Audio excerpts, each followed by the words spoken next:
Assalamualaikum warahmatullahi wabarakatuh. Bertemu lagi di pelajaran ilmu pengetahuan kelas 7.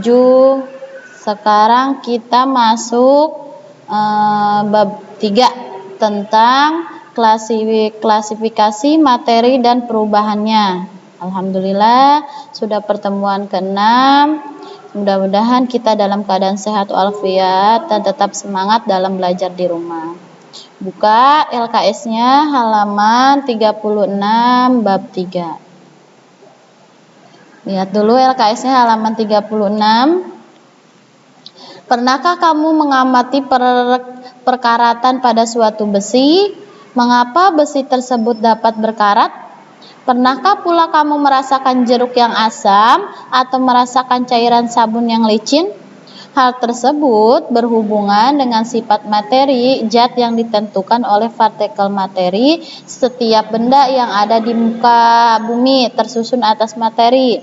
Setiap materi tersusun atas partikel materi yang sangat kompleks sehingga bentuk dan sifat dan wujudnya pun berbeda-beda. Sekarang lihat klasifikasi materi halaman 37 LKS-nya. Materi adalah sesuatu yang mempunyai massa dan dapat menempati sebuah ruang. Ya, materi berdasarkan wujudnya dibagi ada 3: zat padat, zat cair, dan zat gas. Ingatin, pertama yaitu zat padat. Zat padat mempunyai sifat, bentuk, dan volumenya tetap. Ingat, zat padat mempunyai sifat, bentuk, dan volumenya tetap. Jadi bentuknya tetap karena zat padat. Contohnya, lihat di LKS-nya. Di sini bentuk tetap dikarenakan partikel-partikel pada zat padat saling berdekatan, tersusun, teratur, dan mempunyai gaya tarik antar partikel bagian sangat kuat. Volumenya pun tetap dikarenakan partikel pada zat padat dapat bergerak dan berputar pada kedudukannya saja. Zat padat bentuknya padat. Pokoknya ingetin, zat padat mempunyai sifat, bentuk, dan volumenya yang tetap. 2. Zat cair. Zat cair mempunyai sifat, bentuknya berubah-ubah dan volumenya tetap karena mengikuti wadah. Kalau cair, zat cair contohnya air. Kamu tuangkan di gelas. Nah, airnya akan berubah seperti bentuknya kan? Gelas. Jika airnya kamu tuang di teko, maka bentuk airnya pun akan berbentuk teko. Jadi, zat cair mempunyai sifat bentuk berubah-ubah dan volumenya tetap. Bentuknya berubah-ubah dikarenakan partikel-partikel pada zat cair berdekatan tetapi renggang. Tersusun teratur, gaya tarik antar partikel agak lemah, volumenya tetap dikarenakan partikel pada zat cair mudah berpindah tetapi tidak dapat meninggalkan kelompoknya. Itu zat cair. 3. Zat gas. Zat gas mempunyai sifat, bentuk berubah-ubah dan volumenya juga berubah-ubah. Ya. Kalau zat gas sifatnya dan bentuknya berubah-ubah, sifatnya, bentuk berubah-ubah dan volumenya juga berubah-ubah. Ya.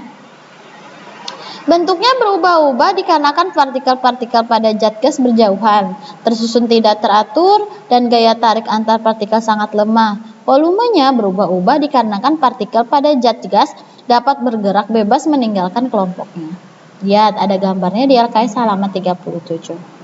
Ada zat padat, zat cair, dan zat gas. Jadi bisa kan membedakan antara zat padat, zat cair, dan zat gas. Dibaca ulang, lanjut. Sekarang tentang unsur, senyawa, dan campuran. Ada di halaman 38.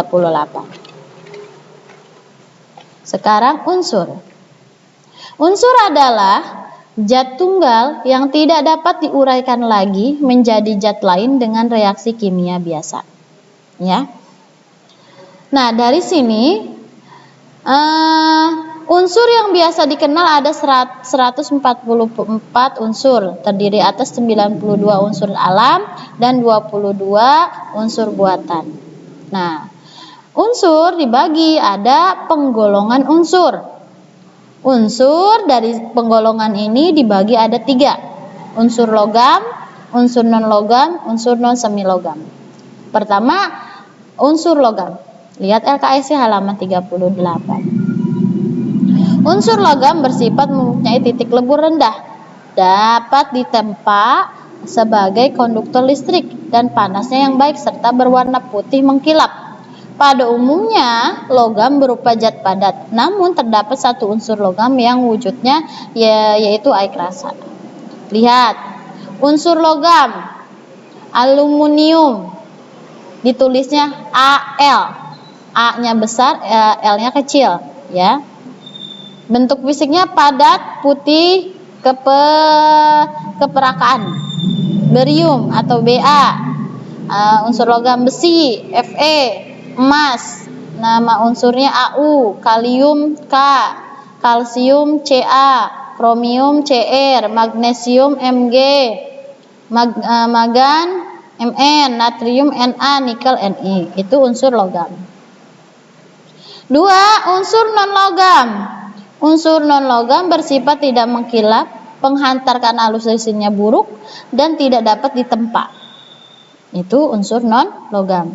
Unsur non-logam apa aja? Lihat, ada di LKS halaman 38, belerang, tulisannya S, bromin Br, florin F, fosfor P, helium He. Tinggal kamu baca lagi ya. Yang ketiga, unsur semilogam. Unsur semilogam boron B, silikon Si, germanium Ge, arsen, ya, itu unsur semilogam. Nah, unsur yang B, tata cara penulisan nama dan lambang unsur. John Jacob Berzelius memperkenalkan tata cara penulisan nama dan lambang unsur sebagai berikut. Halaman 39 LKS-nya. 1. Setiap unsur dilambangkan dengan satu huruf yang diambil dari huruf awalnya namanya unsur tersebut. 2. Lambang unsur ditulis menggunakan huruf kapital. 3. Untuk unsur yang memiliki huruf awalan sama, maka penulisan nama dibedakan dengan cara menambahkan satu huruf di belakangnya dan ditulis dengan huruf kecil. Contoh, hidrogen dilambangkan dengan H besar. Ya, penulisannya. 2.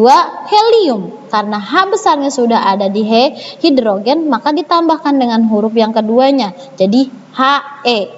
Padahal dalam He itu penulisan helium. 3. Berilium dilambangkan dengan B besar dengan E kecil. Boron dilambangkan dengan B.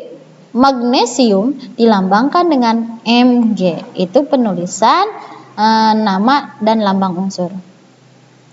Unsur-unsur tersebut selanjutnya disusun dalam bentuk sistem unsur periodik. Ada gambarnya di halaman 39.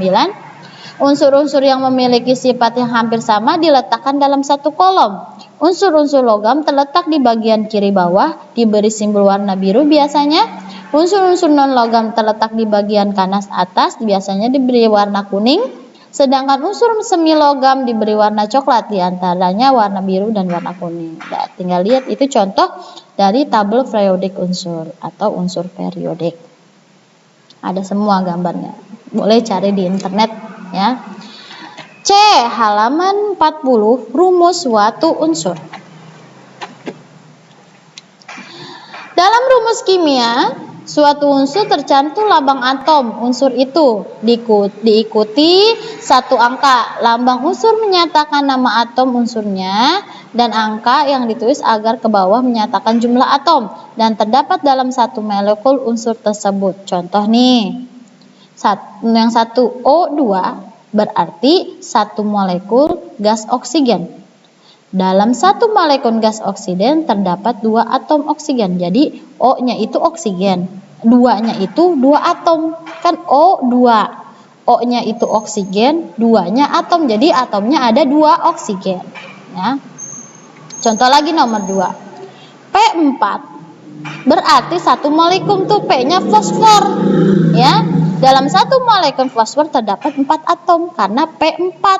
P-nya itu fosfor, 4-nya 4 atom fosfor. Jadi ada 4 ya. Berbeda halnya dengan 2O dan 4P. 2O berarti 2 atom oksigen yang terpisah dan tidak terikat dengan secara kimia. Dan 4P berarti 4 atom fosfor yang terpisah dan tidak terikat kimia, kecuali beda tulisannya ya. Nah, tinggal baca ulang. Sekarang 2 tadi unsur, sekarang senyawa. Senyawa adalah gabungan dari beberapa unsur yang terbentuk melalui reaksi kimia. Senyawa mempunyai sifat-sifat sebagai berikut. A. Senyawa dapat terbentuk dari unsur-unsur melalui reaksi kimia. B. Unsur-unsur penyusun senyawa kehilangan sifat asalnya setelah membentuk senyawa. C. Senyawa dapat dipisahkan menjadi unsur-unsurnya kembali dengan cara reaksi kimia tetapi tidak dapat dipisahkan secara fisika. D. Komponen-komponen unsur penyusun senyawa mempunyai perbandingan tetap. E. Pembentukan senyawa melibatkan energi. Ya, itu adalah sifat-sifat dari senyawa. Sekarang kamu lihat dulu LKS-nya halaman 40. Dalam ilmu kimia, semua senyawa ditulis menggunakan lambang menunjukkan unsur penyusun berikut komposisinya. Lambang dari suatu senyawa dinamakan rumus kimia. Pada rumus kimia, suatu senyawa tercantum lambang atom, unsur-unsur yang membentuk senyawa itu, dan tiap lambang unsur diikuti oleh suatu angka yang menunjukkan jumlah atom. Nah, lihat gambarnya. Nama senyawanya karbon monoksida, rumus kimianya CO. 1 atom karbon, C 1 atom oksigen, CO. C-nya itu karbon, O-nya itu oksigen. Jadi cuma 1 atom-atom. 1 atom karbon, 1 atom oksigen. Nama senyawanya etanol, C2H5OH. Berarti 2 atom karbon, C2. Berarti 2 atom karbon. H5. Ya, H5, H-nya ternyata di belakangnya ada H lagi, jadi 6. 6 atom hidrogen, H. O-nya 1 atom oksigen. Senyawa. Ada lagi senyawa nama lain, asetilena. Rumus kimianya C2H2. Berarti 2 atom karbon, 2 atom hidrogen. Ya, paham ya? Bisa ya dimengerti ya, tinggal dibaca ulang ya. Jadi contohnya dari C2H2. 2 bawahnya tuh, yang bawah 2-nya itu 2 atom karbon. H2 2 atom hidrogen. Gitu, ya. Ada lagi nama senyawa asam nitrat. Rumus kimianya HNO3. Hidrogennya berarti 1 atom. Nitrogennya berarti 1 atom. Nah, oksigennya ada 3 atom. Ya. Contoh lagi asam sulfida, H2S. Berarti hidrogennya ada 2 atom. S-nya 1, belerangnya cuma 1 atom. Begitu ya. Bisa dipahami, tinggal kamu baca ulang, mudah-mudahan bisa ya. Lanjut. Unsur, senyawa, sekarang campuran. Campuran adalah gabungan beberapa zat yang berlainan jenis tanpa melalui reaksi kimia. Ciri-cirinya campuran sebagai berikut. A. Terdiri atas 2 jenis tunggal atau tetap. B. Mempunyai sifat asalnya. C. Tidak mempunyai komposisi tetap. D. Komponen-komponen penyusun dapat dipisahkan secara fisika. Itu campuran. Lihat halaman 41. Ya, tinggal kamu baca ulang ya. Campuran, gabungan beberapa zat yang berlainan jenis tanpa melalui reaksi kimia. Berdasar kombinasinya, wujud zatnya, campuran dibedakan menjadi 3 bagian. Ada A. Campuran antar zat gas. B. Campuran zat padat dengan zat cair. C. Campuran antar zat padat. Lihat di LKS halaman 41. Campuran antara zat gas. Molekul yang terbentuk di dalam sangat renggang. Contohnya udara yang mengandung beberapa gas, yaitu oksigen, nitrogen, dan gas-gas yang lainnya. B. Campuran zat padat dengan zat cair. Dibedakan ada dua. Ada satu campuran homogen atau larutan. Zat padat sebagian zat terlarut akan terlarut secara mudah dengan cara zat cair sebagai pelarutnya. Pada pelarut, partikel penyusunnya amat kecil dan tidak menekap jika didiamkan. Contohnya garam yang larut di dalam air sehingga disebut larutan garam. 2. Campuran heterogen. Pada campuran heterogen, padat tidak dapat larut dalam zat cair. Campuran heterogen ini digolongkan menjadi suspensi dan koloid. Suspensi adalah campuran zat padat dan dengan zat cair yang mempunyai ukuran partikel lebih besar dari 100 mikron. Koloid adalah merupakan campuran zat yang tersebar merata. Fase terdispersi dalam zat medium, partikel-partikel koloid, medium pendispirasi.